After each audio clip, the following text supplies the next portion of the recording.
Welcome back, this is Neon Enigma 16, and this is the 5th part of my Pokemon Red Let's Play, and we're finally at Pewter City. I have grinded the Pokemon a little bit, so they're at levels 12 to 13, and we're going to explore the town a little first. Pokemon learn new techniques as they grow, but some moves must be taught by the trainer. Obviously talking about TMs there. It's not a sure thing. In Pokemon Gold, I think, I'm not sure if it's that house, but you can get the other feather for Hoto or Lugia, depending. Do you know what I'm doing? No, we don't. I'm spraying Repel to keep Pokemon off the garden. Okie dokie. Stone Grey City. Now, that guy over there will lead you to the gym, and that little message there is about Team Rocket. Did you check out the museum? Oh, no, we haven't. Really, you absolutely have to go. This is probably the main attraction for the city, and we will be coming here later on in the game for a fossil. Pewter Museum of Science. Costs 50 to get in here. Every time I come in, I always think it's 500, which always makes me unsure of whether I'm actually going to go in. And it is kind of not really necessary to go in. Aerodactyl fossil there. Aerodactyl fossil, a primitive and rare Pokemon. That is one magnificent fossil. And there's another one over here. Kabutops fossil, a primitive and rare Pokemon. Now, they don't seem to have the other fossil Pokemon here, which I always got a bit confused by. Meteorite that fell on Mount Moon.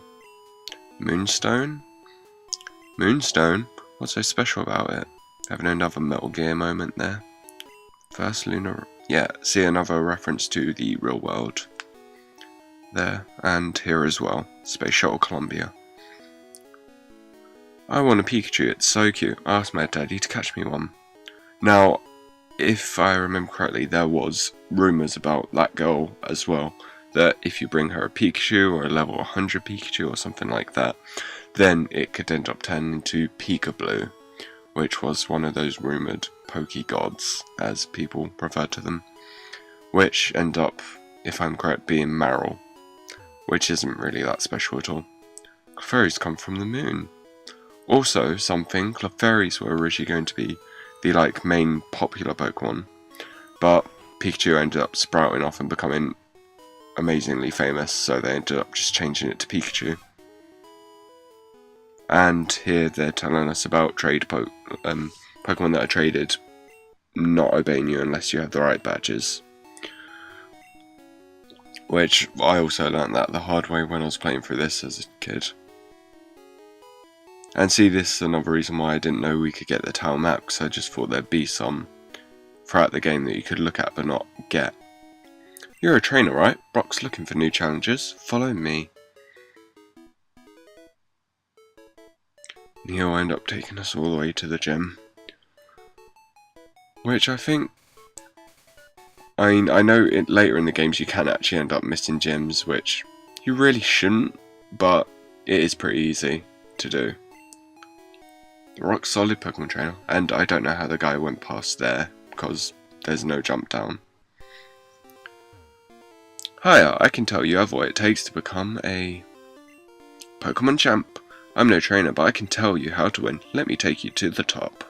Alright, let's see what's happening. The first Pokemon out in the match is at the top of the Pokemon list. By changing the order Pokemon matches could be made easier. Thank you, we didn't know that. And Ace has already won his gym badge. Now, you can walk around this trainer, but it's not really useful at all. It's best to just battle every trainer like battling each random encounter. You're light years from facing Brock. Are we really?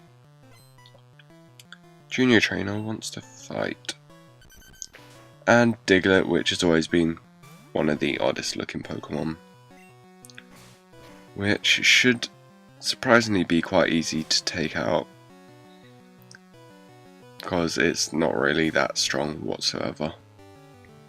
Although it'll probably end up doing a lot of damage to me knowing I just said that.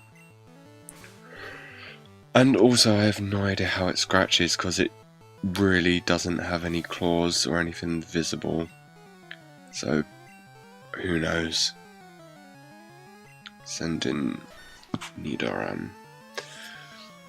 And Sandshrew there looking very odd. It looks like it's wearing armor instead of it actually being part of it. And because they're all ground type, they're a lot easier to defeat than just rock and ground type.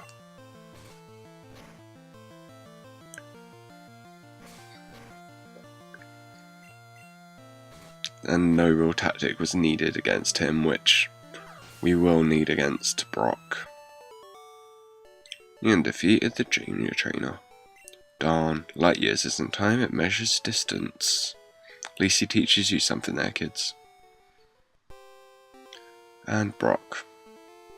I'll just heal my Pokemon first, because otherwise... And I'll move Charmander out of the way, because he won't be able to do much.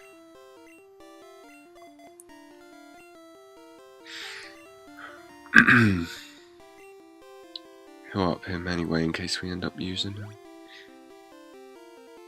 And... No, we shouldn't. Don't need to.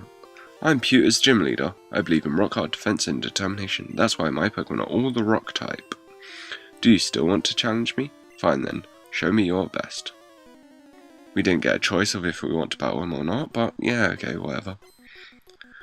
And he's topless. Brock sent out Geodude, who looks like he has some weird pointy hair on, or rounded hair on the top of his head. I think that was supposed to be like cool surfer hair or something, considering his name is Dude. Whereas later in the games they make his whole body kind of rocky. And Geodude's pretty much going to end up using defense quite a lot, so Leer will bring his defense back to normal. I mean, hopefully we'll be able to bring it all the way down, but I doubt it. So using stat reducing attacks are actually really valuable, which I didn't learn until a few years ago. I thought they were just kind of pointless and got in the way. Now Ember can surprisingly help a lot. I don't think it can cause burn, but it's much better than using Scratch in some cases. Than using Growl. It does, Geodude doesn't have any moves I think that can up its attack, so getting it so it can't attack back is fine. Well, not that it can't attack back, that it attacks back a lot weaker is probably the best idea. Geodude should be done pretty simply. Obviously, if you've got Squirtle or Bulbasaur, then this gym's going to be the easiest thing ever. Or if you've got Nidoran to a double kick, which I'm not sure if you can do. Or if you catch a Caterpie and train it into a Butterfree, then just keep using Confusion and you'll be done pretty quick. Which is a tactic I used to use a lot, and then whether you still want to use him Butterfree or not is your choice. And we're going to use Sand Attack, so okay, we're going to use Sand Attack a lot to get his accuracy down so he pretty much can't attack. But his move Bide, basically when he uses that, if you attack him after that, then it increases the attack he'll do against you. Whereas if you don't actually hit him, then he can't attack at all.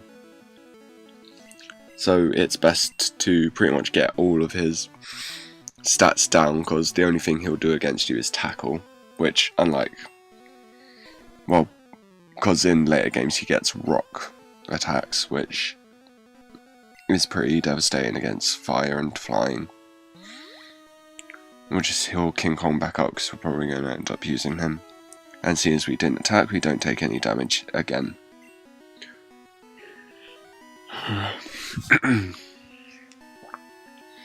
He's going to keep on using Bide, isn't he? Just keep I'll get his defense down, because then it'll be easier to attack him.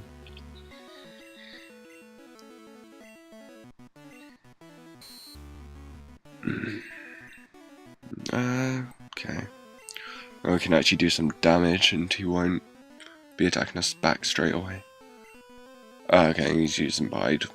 So you can see the amount of damage he'll do. I won't attack him again. I'll use Leer, so you know how much damage he ends up doing. Seeing that was quite a bit. He ended up doing, I think it's double the amount of damage you do to him. So if you get him half health, he'll pretty much devastate you and make your Pokemon faint with that. So we're trying not to attack him when he's doing Bide. We'll use Leer again. I think he should, because I don't want to attack him in case he attacks back. Leashed Energy. See, pretty much nearly done with. And he's using Bide again. I think we should just Horn attack. It should only be 2 more Horn attacks and he shouldn't Bide too quickly. Yeah, and he's done. So that's probably the best tactic against Brock if you don't have Bulbasaur or Squirtle. We got to level 14. And yeah, Pokemon Red you learn Poison Sting. I think it's yellow, you get Double Kick. We defeated Brock. I took you for granted. As proof of your victory, here's the Boulder Badge. Neon received the Boulder Badge. That's an official Pokemon League badge. Its bearer's Pokemon become more powerful. Technique Flash can now be used anytime. We got 1386. Wait, take this with you. Neon received TM34. TM contains a technique that can be taught to a Pokemon. TM is good only once, so you can only use it once to teach a Pokemon move. Pokemon will absorb damage in battle, then pay it back double, so he gave us Bide. There are all kinds of trainers in the world. You appear to be very gifted Pokemon trainer. Go to the gym in Cerulean and test your capabilities. And now our name should be on there as well. Pokemon Gym. Winning trainers Ace Neon. Neon? Just as I thought, you're Pokemon champ material. Thank you for that. Now, I don't know who that guy is at all, but he tries to give good advice, but I'm going to say most of the time it's pretty unnecessary, and most of the time isn't actually advice at all. Okay, we'll heal our Pokemon up because we will be on our way to the next town, which involves a long route and another dungeon. So if you like the vid, please like, comment and subscribe. Now keep updating it. So thank you for watching.